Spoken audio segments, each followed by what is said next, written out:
up, y'all? It's your girl Kim, and I'm on the patio. Today there ain't no company, cause you don't always have company on the patio. Sometimes you by yourself. So what I do out here, I bullshit, fuck around on my phone. I scroll through Facebook, and I was on TikTok the other day. And this gentleman, I won't put his TikTok name out there, but he posted something that kind of resonated with me. He was like, girl, women don't date don't think that dates to the museum and stuff like that are real dates. They think they late. So I posed the question as a comment, and I was like, well, who are these women? uh who do they think they are? Where do they think they need to go? you know where they prefer it? Is it because it doesn't really cost that much money? I mean, do they have a funding cap on these dates in their head? What is it? You know, do they feel like it's a cheap date? What happened to quality, meaning a thoughtful date over quantity, which means how much the friggin' date costs? I just want to know. I don't go on dates. I don't date. I'm not a dater. I'm a relationship person, and that makes it very hard for me. I do have a little catty side, so sometimes that override what my mind is saying. But fuck it, I'm human. I'm trying to be a good person. I'm still working on it. I ain't perfect, and if I ain't got my meds, just and believe, you don't want none of this. This ain't what you want. Anyway, back to the topic of the lame dates. Why would a date to the museum be lame? I would be floored because I'm a hopeless romantic and stuff like that. That get me. Now I do know there are women out there who believe, if he taking me to the museum, does that mean he don't got enough money? Some museums are free. Some museums don't cost more than $25 per an adult. What if she not interested in the arts and museum and stuff like that? Is she thinking that's not considerate? I mean, I wish I could answer all these questions for all these women, or for myself from all these women, or for the men from all these women. But that's like bizarre. I mean, I, movie dates, dinner dates, lunch dates, coffee dates, that's nothing. That's nothing to me. That's not thoughtful to me. That means you just want to do the bare minimum. You just want to do the average. So I'm going to roll with the flow, but hey, it's whatever. Eventually, Dutch dates. You take care of your bill, I take care of my bill. Or sometimes take the man out. What's wrong with that? But anyway, these lame dates, I don't get it. What's considered a lame date? He thinks that the women he encountered believe that museums are a lame date. Well, if museums are a lame date, is a lame date walking in the park? Is a lame date him making you a nice breakfast and bringing it to you, and y'all sit outside and just have a conversation because y'all don't live together? Hopefully, if you do, well, no, that's a whole nother story. And if you're married, then this doesn't even matter to you because you and your husband got what you got going. I'm strictly talking about women who are just dating. I understand that I gave the caveat that I'm not a dater, but I also don't get asked on dates. So it don't matter to me, especially now that I cut all my hair off. But what? This ain't about me. It's about what y'all believe are lame dates. I really wish I could have some comments right now because I know my sisters are blowing me up. Every time I do a podcast, I know they blowing me up like, bitch, are you a dude or are you a female? Because you always siding with the dudes. And it's not that I'm siding with the dudes. It's just, I know how dudes think. I know how dudes vibe. I know how dudes act. I done been through so much shit that a dude could put you through that I could pretty much be a dude if I wanted to, but nah, I like dudes. So I don't want to be what they are. I want to be able to be soft and feminine. See, here I go, getting off on a tangent. We supposed to be talking about lame dates, and here I go. But that's what I do. I talk, and I love to talk. As long as I'm talking about the right shit. As long as I'm talking to the right people. I don't like nobody stealing my energy. I don't like nobody stealing my life. If we have great conversation, we have great conversation. That's what's up. But let's leave it at conversation. Let's not take it no further. That's what's up. Anyway, lame dates. I'm trying to think of some lame dates I've been on. But technically, as a dude once told me, you should be grateful for anyone that want to take you on a date. It's really not that I need to be grateful for it, because I could take myself on a date or I could take him on a date. It's just I should appreciate the fact that I was taken out when I could have just been sitting home. But the way that dude was coming at me, hey, here you go. Here's your little dinner money right on back. Yeah, I paid him back. I don't give a fuck. I paid for my own meal. You ain't gonna sit here and talk to me sideways. See, here I go. Talking about some shit that don't got nothing to do with the topic, lame dates. That's why I prefer my podcast to be just freestyle, free form, and free flowing, because conversations don't stay on one topic. They always lead into other topics. I'm sitting here talking to y'all. Ain't got nobody to talk to. So it make it even easier for me to transition into other fucking topics, because I'm not going to sit here and talk about lame dates for no 30, 45 minutes. Not to myself. Hell no, that's bullshit. If I'm going to talk, I'm just going to talk. If y'all like it, y'all like it. If y'all don't, y'all don't. Fuck it. I'm trying not to cuss that much because, I am going through a spiritual journey. But hey, I'm still me. And I'm always going to be me. I may be a progressive version of me. I know that this is not who I am in the future. But this is who I am now, which is going to get me elevated to the woman in the future that I become. Always evolving. Every year I get better and better. You don't understand. But anyway, let me talk to y'all about these lame dates again, because I don't know why. Seeing that's the topic that I chose, I better kind of stick to it. And yeah, I'm nervous. Fuck it. I ain't used to having to sit here by myself. So please bear with me, y'all. Lame dates, lame dates, lame dates. Let's see. Yeah, I can't really think of them.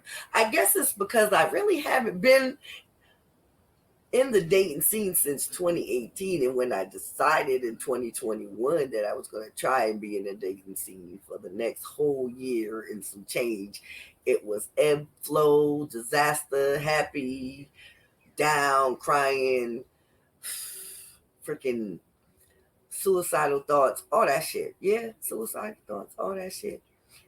But hey, you try to stick with a lame dating situation if you build a great friendship with that person, and if you can understand a person's situation, then a lame date ain't a lame date. All you gotta do is say, hey, I appreciate this date, but it's really not my thing. But I didn't want to tell you because I didn't want to ruin the date. That's how you take care of a lame date. Because if you're interested in that dude and you think that him taking you to a museum is a lame date, guess what? Your ass gonna be sitting on the fucking couch waiting for another motherfucker to call you, because it won't be him. You hear me? It won't be him. Hey, it's real shit. And if it is him, you're one of the lucky ones, but I'm telling you now, he gonna go through what he can go through so he can smash. They'll tell you all the bullshit in the world that you want to hear. He ain't gonna tell you everything, just the shit you want to hear. And then smash. And then next thing you know, hey, it's gonna be, let me get this one too. And let me get this one too. Now all of a sudden, here I go again, going off of freaking topics. Lame dates. I'm trying to focus. I'm trying to think back to when I was actually in the dating scene, trying to actually date. Man, I don't know how y'all do it. I'm in my 40s, so it make it even worse for me because I have a child under double digits, and they ain't trying to hear that shit. So they like, you got my grandchild. Fuck that, you ain't available. Fuck. I'm glad this motherfucker say it's live. I hope it's not live because I'm be very, very embarrassed. But anyway, because there ain't no way I can stop it. Anyway, as you can see, I'm all over the place. So I'm gonna say that we're not even gonna talk about late dates anymore because your girl Kim, she can't stay focused. So we just gonna talk. Let's see what's going on with me. Let me tell y'all something. It's tough when you have mental illnesses and you have mental health issues and you entrust people with that knowledge. So now I'm entrusting everybody with that knowledge that yes, I do suffer from mental health issues. And when you're medicated, like I am, for those mental health issues, and the medication is not available for you at the moment and you're awaiting it, it makes things very, very difficult to separate things that are running around in your mind like they sprinting for life from a lion or something to what's going on in reality, what it really is. And I went through some shit like that. And it gave me clarity on a lot of things. It hurt me, but the first time it hurt me, it hurt me. The second time it hurt me in a different way. Both times my heart was broken, but the first time my heart was broken, I was like devastated, crying, da da da. I cut all my hair off. Um, yeah. Second time, it hurt me in a rage where I didn't have my medication and it pushed me to the brink of one, knowing the reality of some stuff, two, allowing the madness that was going on in my mind at the time to get the better of me. And I did some shit that I probably shouldn't have did. And I tried to make amends about it, but hey, you can only put up with what you can put up with. And once you get to that brink, especially if that person is a vested friend and a lover,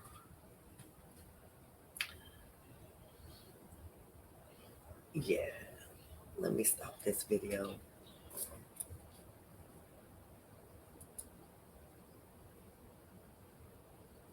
This won't be good for me because yeah. Let's just say stand on your word because all you have is your word to stand on. That's all. Be transparent. Be truthful. Not deceptive truthful, but truthful. So what? You may not get what you want out of it. You've already manipulated enough of the situation to get what you wanted, to get where you're at. So let it go. Let it go. Don't give somebody hope where there's no hope to be had. Don't play on somebody's weaknesses or illnesses to manipulate a situation in your favor. And if you're going to be there for somebody, be there regardless of your situation because you never know what the outcome's going to be on the other end if you don't. That's all I'm saying. No, I didn't hurt nobody. No, I didn't murder nobody. No, I didn't fight nobody. Nothing. So don't even think that. But had I been more in a rational state of mind, I would have had conversation versus aggressiveness. in my conversation. Yeah, I probably would have still left frustrated or whatever, but I may have still wanted to be friends. But now, even though I'm a forgiving person, I'm not a trusting person. So every and anything you do or say, I'm not gonna believe. Unless it's, hey, we're just hanging out like we homeboys, like we girlfriends, chit chatting. I don't normally expose certain things about me to other people. And to have been allowed myself to be so exposed to this one particular person, he stole life from me. He absorbed energy that wasn't his from me. And although I allowed it to happen, I allowed it to happen on the pretense of what I was being minorly showed and minorly told. So I've learned my lesson. A snake is a snake is a snake. And even if that snake comes in friendship skin, it's going to shed. And I learned my lesson. I can't say that I'll ever let my walls down like that again. But hey, dating, dating is some bullshit. That's just for the birds. Now, I ain't never been married. And if I can't get through the dating stage, I don't know how I'll ever get married. But yeah. So, like a lot of my friends, they used to pump me up and be like, girl, you're so beautiful, da da da. Well, that's all before I found out I had some mental illnesses. Now, when I found out about the mental illnesses, it sure did explain a lot of the stuff I allowed myself to go through and still allow myself to go through sometimes. It's just, I really wish when you finally open up to the person and tell them about your mental illness and tell them the specifics, or they get to actually witness some of the changes you go through, that they would have more patience and understanding and come to you and sit you down and talk to you and say, hey, now that you're stabilized, we need to talk. And there was a lot of shit that you did or said or whatever that I really didn't like or I really didn't appreciate. And let's talk about it. Now, granted, you gotta be willing to own up your part. But if you're so narcissistic and egotistic, you're always gonna want to be the victim in the situation. And it's funny coming from an empath that a narcissist would always want to be come from the come from that aspect, but it's true because the narcissist is actually the submissive in the situation. The mental health person, that's the dominant person in the situation. So the submissive is always in control. And that's the tough part. Keeping balance so you don't give away control. I hope y'all that are out there suffering from some mental illnesses can relate to this conversation. Because although I started with lame dates, it got me really thinking. And this person don't deserve my forgiveness, although I forgive them. I'll never trust them, at least as far as I can think of. But it does disappoint me that I have to dissolve a friendship now because it was by itself a great friendship. And I own up to my part because I could have allowed it to just stay a friendship. And I didn't. But what you gonna do? I'm human and I'm catty. Anyway, let me keep going. Let me keep going. See? All over the place. All over the place. But I can't help myself.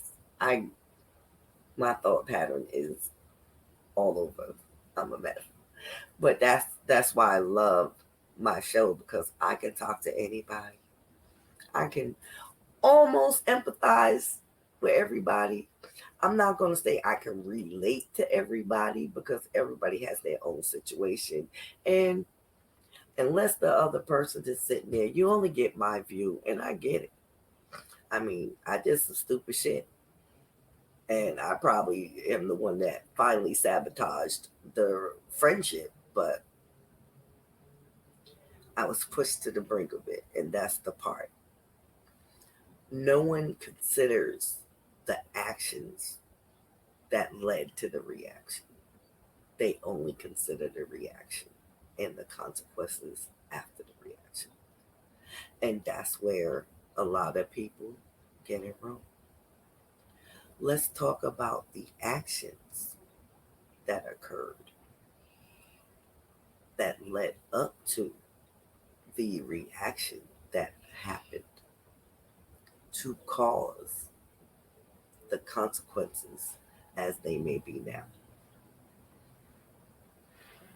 No one ever wants to have real conversation. No one ever wants to really talk about the down and dirty stuff because it makes them uncomfortable.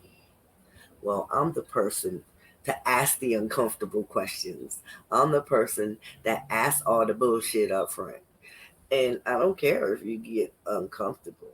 But once you show me who you are, if there is a second chance, trust and believe I'm looking at it in a different perspective. Yes, I may have still some of my reactive qualities, but I'm also paying attention to everything you say, everything you do. And once things fall as they may, I'm all right with most of the consequences because once things are exposed, they're exposed. You cannot unexpose them. And once a person reacts, you can't unreact to a situation. Now the consequences are we sit and have a conversation, and or we don't sit and have a conversation. As long as there's no restraining orders and all that crap, that's not gonna be me. I'm not one of them people. I won't ever put my hands on somebody or harm somebody unless they try and harm me first. I did not intentionally mean to do an act that broke a piece of property, but at the same token, I wasn't stable. So pay attention to your friends. Be a real friend. If you know your friend really suffers from something, regardless of if you want to accept it or not, regardless of if you want to believe it or not, if this person tells you and you've witnessed certain things that tell you that this person is telling the truth, believe them. If this person calls you, regardless of what you're doing, if you're their real friend, and say, hey, I'm having a hard way to go. I could really use XYZ or whatever. Be that friend that go there, regardless of what you got going on. Put your hoes on hold, put your niggas on hold, whatever. Be there for that friend, even if it's just to speak to them for a while. Because you never know, just your conversation might calm them down. That's facts.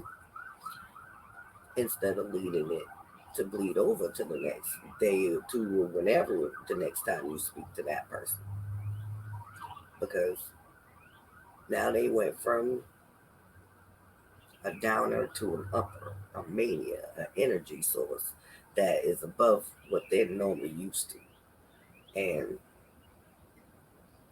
between the two, that source is the most dangerous one because that's the one that you can't, you don't know what's gonna happen because that person's all over the place now. And if that person call you again and say, hey, I know you couldn't be there for me, but I need you now. You need to be able to be that friend to say, I'm here, talk, or yes. I'm willing to go out my way to do X, Y, Z for you. That's a friend. That's a person that you want in your life the rest of your life.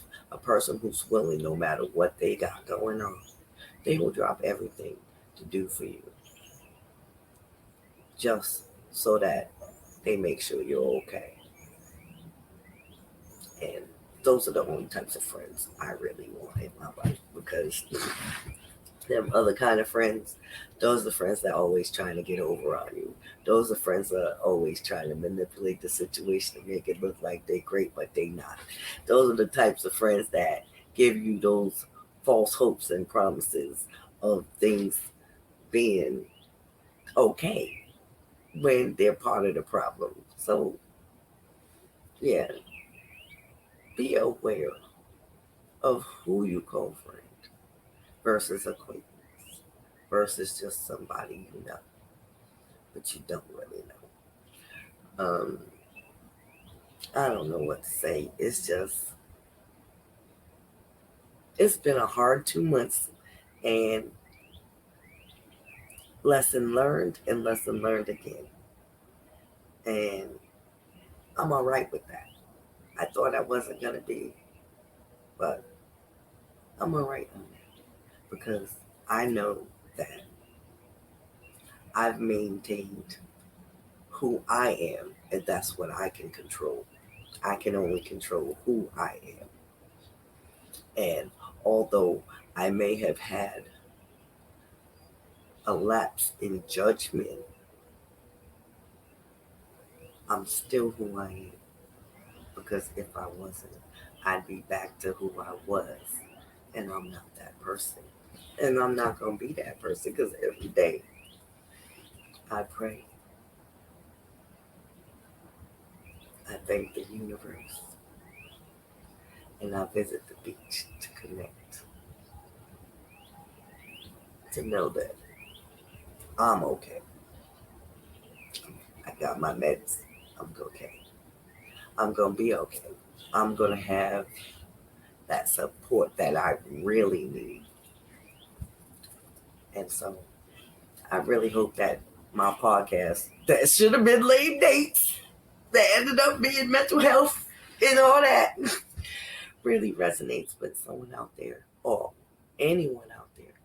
Because you don't have to look to someone famous, not knocking them, to understand what people are going through. You can look to a friend.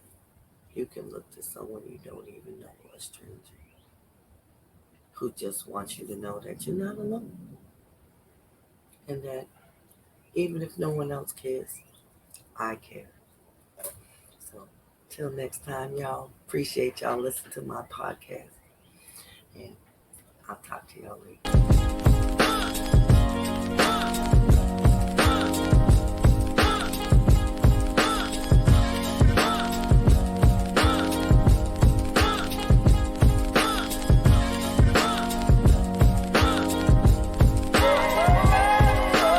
And your ass was asleep.